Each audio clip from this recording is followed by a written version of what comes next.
Hello sa inyo mga bossing! For today's video, isa na namang food review ang gagawin natin.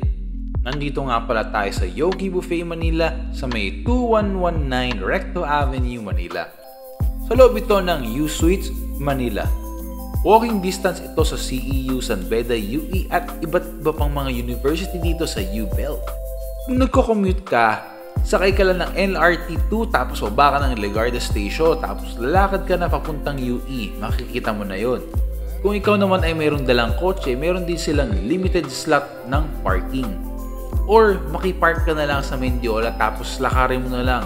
Ang buffet price nila dito ay 399 pesos tapos meron din silang student meal dito na worth 149. Tapos only drinks, rice, and ice cream na din ito. Ang unique dito sa buffet na to ay naka-conveyor sila. Yung umiikot-ikot tapos lahat ng pagkain na dadaan sa harap mo ay pwede mong kunin at unlimited din yun.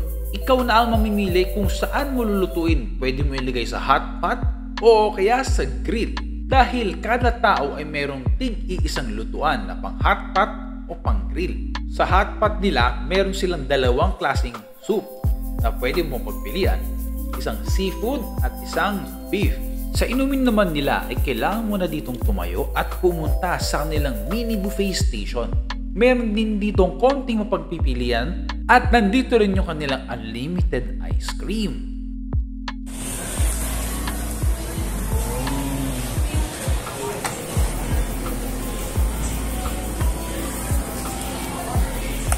Pre, disappointed ka ba o hindi? Sakto. Masarap? Pwede na. Yung presyo eh. Worth it ba yung price? Oo. Worth it pa rin. Worth it na. Kasi may sushi pa rin. May sushi pa rin.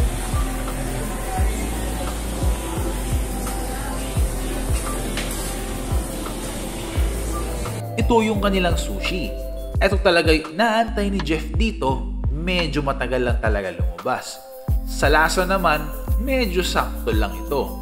Tapos yung rice na ginamit, ordinary lang, hindi sticky rice.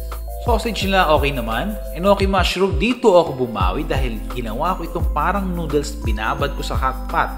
Beef nila pwede mo lagyan ng asin para magkaroon ng lasa which is available naman sa kanilang lamesa, pati oil. Medyo disappointed lang talaga dahil last beef na yan at nag-start pa lang kami kumain. Scallops naman, nag-grill ako tapos nilagyan ko ng cheese sauce nila. Actually, nagisisi nga ako kasi medyo madaming kinuha kong cheese tapos hindi naman pala masarap yung cheese sauce nila. Noodles nila, yung instant noodles tapos yung pakete na nasa loob ng instant noodles, yun yung ginawa nilang sabaw sa hot pot. Ito na siguro isa sa mga favorite ko dito bukod sa enoki mushroom. Sa tagal lumabas ng pagkain, nag-request na ako kay kuya ng crab stick. Na-enjoy din namin dito yung only ice cream nila. Kahit na medyo tunaw ay okay pa din naman dahil hindi matamis. Pag sa cone mo nilagay, magmamadali kang ubusin para hindi tumulo sa kamay. Kaya naman ang ginawa ko, sa baso ko na lang nilagay para hindi tumulo at mas madami pa.